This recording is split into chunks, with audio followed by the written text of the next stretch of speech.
آپ علیہ الصلاۃ والسلام کے نبوت اور رسالت کا آغاز جب رب ذوالجلال نے غار حرا میں جبل نور پر مکۃ المکرمہ میں آپ صلی اللہ علیہ وسلم پر سب سے پہلے وحی نازل کی، جسے لانے والے سید الملائکہ اور جس ذات پر اتاری گئی وہ سید البشر ہے، اور اس اقرا پہلے وحی سے علم اور نبوت کے رشتے کا بھی پتہ چلتا ہے اور انسان کو اپنے مقصد حیات کا بھی صحیح علم ہوتا ہے۔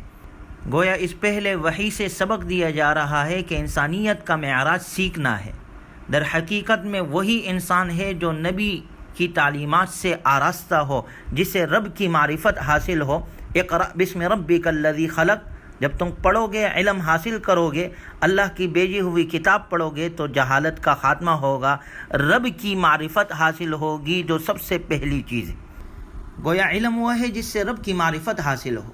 ما کان لبشر ان یؤتیہ اللہ الکتاب والحکم والنبوۃ، اللہ فرماتے ہیں کوئی بشر ایسا نہیں ہو سکتا جس کو اللہ نے کتاب کا علم دیا ہو، حکمت اور نبوت سے سرفراز فرمایا ہو، ثم یقول للناس کونوا عبادا لی من دون اللہ، پھر وہ اللہ کی معرفت حاصل کرنے کے بعد کبھی وہ بندہ یہ نہیں کہہ سکتا تم اللہ کو چھوڑ کر میری عبادت کرو، بلکہ وہ تو کہے گا ولیکن کونوا ربانیین، بلکہ تم تو اللہ والے بن جاؤ، اللہ کی عبادت کرو، رب کو پہچانو، رب کی معرفت کو حاصل کرو۔ لیکن اہل کتاب کا کیا حال کہ انہوں نے علم اور تعلیم ہونے کے باوجود بھی وہ جہالت میں رہے اور وہ اللہ کی معرفت سے دور رہے۔ اللہ نے فرمایا بما کنتم تعلمون الکتاب وبما کنتم تدرسون، تم اس کتاب کو پڑھتے بھی ہو پھر بھی تمہیں سمجھ میں نہیں ہے اور آج تک تم نے رب کو نہیں پہچانا۔ تو گویا پہلی وحی میں حکم دیا جا رہا ہے کہ اللہ کی معرفت حاصل کرو، تعلیم کا آغاز اللہ کے نام سے ہونا چاہیے۔ آج کیا وجہ ہے کہ ہماری تعلیم کا آغاز ہم کہتے ہیں الف سے انگلش، الف سے انار، با سے بلی، تا سے تتلی، کاف سے کتا، یعنی ان چیزوں کے ذریعے سے ہم بچوں کے ذہنوں کو خراب کرتے ہیں۔ بخدا آپ خود بتائیں، کیا الف سے اللہ نہیں آتا؟ کیا با سے بسم اللہ نہیں؟ کیا کاف سے کعبۃ اللہ نہیں آ سکتا؟ کیا میم سے مکہ اور مدینہ نہیں آ سکتا؟ یعنی بچپن ہی سے کیا ہم اپنے بچوں کے ذہنوں میں اللہ کی معرفت کو نہیں ڈال سکتے؟ اگر بچپن ہی سے معرفت اللہ کی ہوگی، رب کا حکم ماننے والا ہوگا، رب کی معرفت اسے حاصل ہوگی، نبی کی تعلیمات سے آراستہ ہوگا، تو وہ آگے جا کے کتنا زبردست مسلمان ہو۔ آج ہمیں بچپن ہی سے دور کیا جاتا ہے تعلیم سے۔ ہمارے نبی کی وحی کی پہلی وحی میں تعلیم کا حکم دیا گیا کہ رب کی معرفت حاصل کرو۔ کیا وجہ کہ وہ لوگ جو شر قرون میں زندگی گزار رہے تھے، جب قرآن کی وحی آئی، قرآن کو اپنی زندگی میں لائے، نبی کی تعلیمات کو لائے تو افضل الناس بن گئے، خیر قرون کا لقب ان کو مل گیا۔ وہ قرآنی تعلیمات کی بدولت تھا۔ تعلیم سے مقصود یہ ہے اللہ کی معرفت حاصل ہو، ورنہ اکبر الآبادی نے بہت اچھا کہا تھا، تم شوق سے کالج میں پڑھو، پارک میں پھولو، جائز ہے غباروں میں اڑو، چرخ پہ جھولو، بس ایک سخن بندہ عاجز کا رہے یاد، اللہ کو اور اپنی حقیقت کو نہ بھولو۔ یعنی اللہ کو پہچانو۔ دیکھیں پہلے وحی میں اگر ہم غور کریں، اللہ فرماتے اقرأ بسم ربک الذی خلق، آپ اپنے رب کے نام سے پڑھیے۔ رب کسے کہا جاتا ہے؟ رب کے معنی پالنے والا۔ گویا پہلے سے ذہن بنایا جا رہا ہے پالنے والی ذات اللہ ہے۔ خلق الانسان من علق، پیدا کرنے والی ذات اللہ ہے۔ کسی کو عروج تک پہنچانا تدریجاً اس کو رب کہا جاتا ہے۔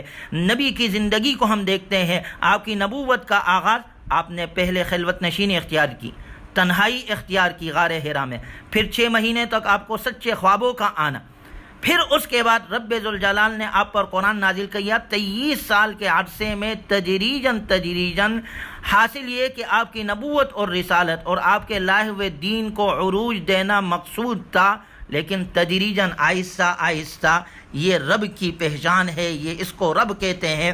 هو الذی ارسل رسولہ بالہدی ودین الحق لیظہرہ علی الدین کلہ، تاکہ تمام ادیان پر دین اسلام کو فوقیت عطا کی جائے۔ تو یہ پہلی وحی میں ہمیں یہ سبق دیا جا رہا ہے، اپنی رب کی معرفت حاصل کرو۔ پیدا کرنے والا بھی وہ ہے، پالنے والا بھی وہ ہے، علم دینے والا بھی وہ ہے۔ دیکھیں انسان کی تخلیق سے پہلے تعلیم کا ذکر کیا، اقرأ بسم ربک الذی خلق، آپ پڑھیے، وہ رب جس نے تمہیں پیدا کیا۔ سورہ رحمان میں اللہ نے یہی ذکر کیا، الرحمن علم القرآن خلق الانسان، رحمان نے سکھایا قرآن، بنایا انسان۔ گویا انسان بنتا ہی تب ہے جب اس میں نبی کی تعلیمات آتی ہے اور قرآنی تعلیمات سے وہ آراستہ ہوتا ہے، تب در حقیقت میں جا کر وہ کامل انسان بنتا ہے اور انسانیت کے عروج کو پاتا ہے۔ پھر اس پہلی وحی کے بعد چند دن وحی آنا بند ہو گئی، یعنی وحی رک گئی، جس کو فترت وحی کا زمانہ کہا جاتا ہے، اور اس میں بھی اللہ کی حکمت تھی۔ بتلانا یہ مقصود ہے کہ وحی کا اختیار کامل اللہ کے پاس ہے، جب اللہ چاہتا ہے وحی بھیجتا ہے، جب اللہ چاہتا ہے وحی روک دیتا ہے۔ قل ما يكون لي ان ابدله من تلقاء نفسي ان اتبع الا ما يوحى الي اني اخاف ان عصيت ربي عذاب يوم عظيم۔ آپ کہہ دیجئے مجھے اختیار نہیں کہ میں اپنے طرف سے بدل دوں، میں تو اسی چیز کی پیروی کرتا ہوں جو میری طرف وحی کی جاتی ہے۔ یعنی جب وحی کی جاتی تھی آپ صلی اللہ علیہ وسلم اس وحی کو آگے بھیجتے تھے، یا ایھا الرسول بلغ ما انزل الیک، جو آپ کی طرف نازل کیا گیا آپ اسے آگے بھیج دیں۔ لیکن جب وحی رک جاتی تھی تو آپ صلی اللہ علیہ وسلم مضطرب ہو جاتے تھے، آپ کی خاموشی بڑھ جاتی تھی۔ لیکن ساتھ میں آپ نے یہ کہہ دیا، قل لا اقول لکم عندی خزائن اللہ ولا اعلم الغیب، کہ میرے پاس غیب کا علم نہیں ہے۔ جب اللہ کی طرف سے وحی آتی ہے تو میں تمہیں غیب کی خبریں دیتا ہوں۔ غیب کی خبریں تو ساری عندہ مفاتح الغیب لا يعلمها الا هو، ساری اللہ کے پاس ہے، جس سے یہ بھی سبق ہمیں ملتا ہے کہ گویا نبی عالم الغیب نہیں ہوتا۔ قرآن میں صراحتاً نبی کے ذریعے سے یہ کہلایا گیا ہے کہ لا عالم الغیب، میں غیب کے علم جاننے والا نہیں ہوں۔ اور اسی طرح ان لوگوں کا بھی اس پر رد ہوتا ہے جو لوگ کہتے ہیں کہ جی ہم غیب کی باتیں جانتے ہیں، ستاروں کی چال ہو یا ہاتھوں کی لکیریں ہو یا اسی طرح مستقبل کا حال ہو، یہ سب جو ایسے لوگ ستاروں کی باتیں کرتے ہیں یا مستقبل کے بارے میں بتلاتے ہیں، یہ دن مہینہ اور سال کیسا رہے گا، یہ سب جھوٹ ہے اور یہ سب انسانوں کے عقائد کو خراب کرتے ہیں۔ ہمارے دین اسلام سے اس کا کوئی تعلق نہیں۔ قرآن تو کہتا ہے نبی کے پاس غیب کا علم نہیں، تو یہ کیسے آ کے ہمارے مستقبل کے احوال بتلاتے ہیں؟ ایسے لوگوں سے اپنے آپ کو دور رکھنا چاہیے۔ چنانچہ چند دنوں کے بعد فترت وحی کے بعد جب آپ صلی اللہ علیہ وسلم پر دوبارہ وحی کا سلسلہ شروع ہوا جس سے رسالت کا آغاز ہوتا ہے، خود آپ صلی اللہ علیہ وسلم فرماتے ہیں، حضرت جابر بن عبداللہ کی روایت ہے کہ ایک دن میں جا رہا تھا تو میں نے آسمان میں ایک آواز سنی، میں نے نظر اٹھائی تو وہی فرشتہ جو غار حرا میں میرے پاس آیا تھا زمین و آسمان کے درمیان ایک کرسی پر بیٹھا ہوا ہے۔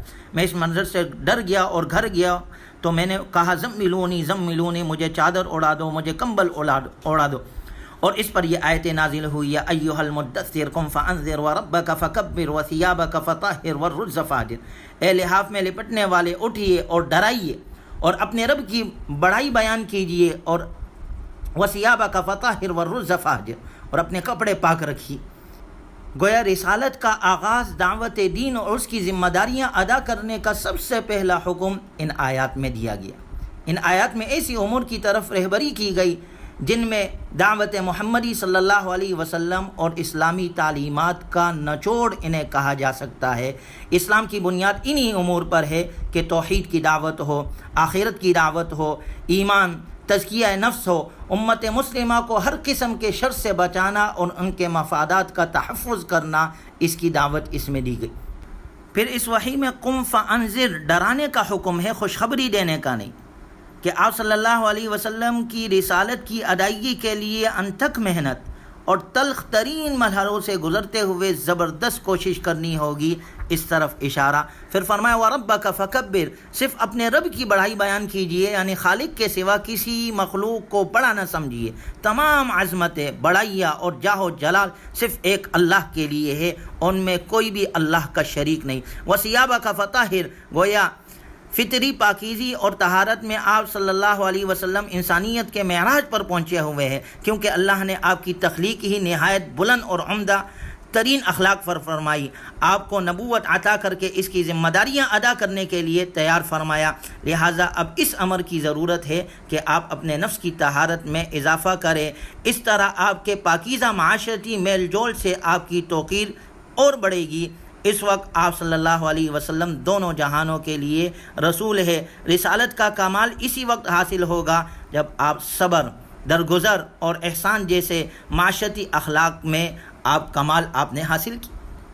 اور والرز فہجر، گویا یہ کہہ کر آپ صلی اللہ علیہ وسلم کی رہنمائی فرمائی گئی کہ آپ اپنی فطر اور مزاج کے باعث جن ناپسندیدہ چیزوں سے اجتناب برت رہے ہیں اس میں آپ کی نیت یہ ہونی چاہیے کہ یہ سب کچھ اپنے اللہ کے حکم کی تعمیل میں اس کی بندگی کی اختیار کر کے کر رہا ہوں، تاکہ آپ کا یہ عمل آپ کی امت کے لیے پیروی کا نمونہ بنے اور آپ کی رسالت کے ذریعے سے ان کی تطہیر ہو جائے۔